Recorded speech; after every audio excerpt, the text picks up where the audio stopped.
olen Solveig Agur ja ma käin Gustav Adolfi gümnaasiumi 3. klassis. Tulin ükskord siia bussipeatusesse bussi ootama. Kuna väljas vihma sadas, siis ma istusin.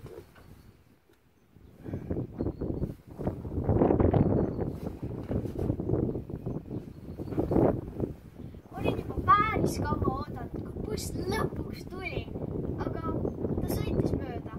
Ilmselt ta ei osanud oodata, et siin peatuses võib kedagi olla. Mul tekkis mõte, et miski võiks bussijuhile märku anda, et siin peatuses on keegi. Selleks, et märgu anda tuliks ütiks, peaks olema siin ka